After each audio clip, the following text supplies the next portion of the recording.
Humanism adalah satu corak pemikiran yang berasaskan kepada individualism dan bersifat sekularistik. Tujuan utamanya adalah untuk memartabatkan manusia sebagai individu yang mampu mengatasi masalah yang mereka hadapi di dunia ini melalui penggunaan kekuatan pemikiran mereka sendiri. Latar belakang humanism.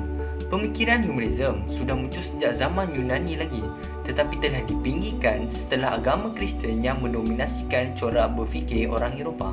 Tetapi setelah berlakunya perkembangan perdagangan dan kemunculan semula bandar-bandar di Itali sebagai pusat perdagangan, pemikiran humanism telah muncul semula. Golongan borjuis merupakan pentadbir bandar-bandar di Itali yang menjadi penaung utama kepada golongan intelektual bagi pengumpulan dan kajian ke atas karya-karya klasik. Sebahagian besar manuskrip klasik Yunani yang ditemui di Itali diterjemah ke dalam bahasa Itali dan bahasa Latin. Pemikiran ini berkembang melalui pelbagai hasil kegiatan seperti kesastraan, kesenian, pendidikan dan juga falsafah.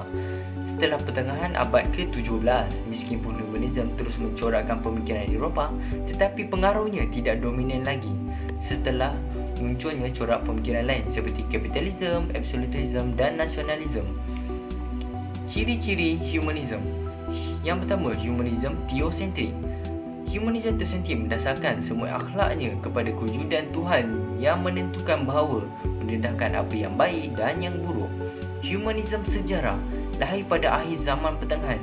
Di dalamnya, seni dan aktiviti intelektual memberi tumpuan sedikit demi sedikit kepada manusia dan tidak menganggap bahawa ilahi adalah pusat segala-galanya. Humanism anthropocentrik adalah di mana tokoh Tuhan tidak lagi menjadi pusat sistem moral dan manusia menerima semua protagonisme. Banyak perhatian yang diberikan kepada kod tingkah laku yang ditulis dalam teks-teks suci dan bentuk-bentuk etika humanism yang baru dirumuskan. Hai, saya akan terangkan ciri-ciri humanism seterusnya, iaitu humanism empirikal. Humanism ini memberi tumpuan kepada penolakan atau penerimaan tindakan tertentu atau sikap yang tertentu. Seterusnya, humanism eksistensialis.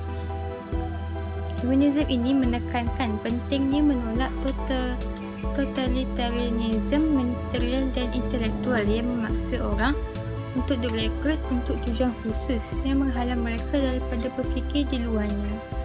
Yang keenam, humanism marxist yang menekankan bahawa manusia adalah makhluk social identity yang hanya muncul dari interaksi dengan orang lain. Ciri yang terakhir ialah humanism universalis yang menunjukkan keperluan untuk mewujudkan masyarakat yang inklusif untuk semua orang, menghormati budaya yang berbeza yang ada dalam masyarakat dan tidak hanya dibimbing oleh kod tingkah laku yang tegas atau sebaliknya. Apa kesan dan contoh humanism?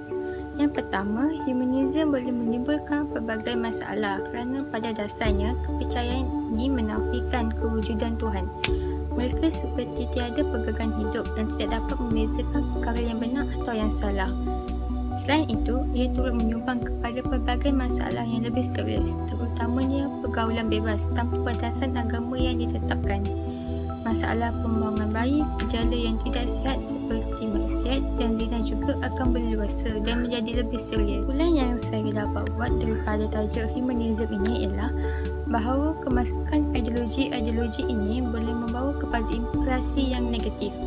Jika ianya dijadikan sebagai budaya dalam kalangan masyarakat, ia akan melahirkan individu yang berfahaman komunis, humanis, etis, sekularis, hedonis dan juga lain-lain.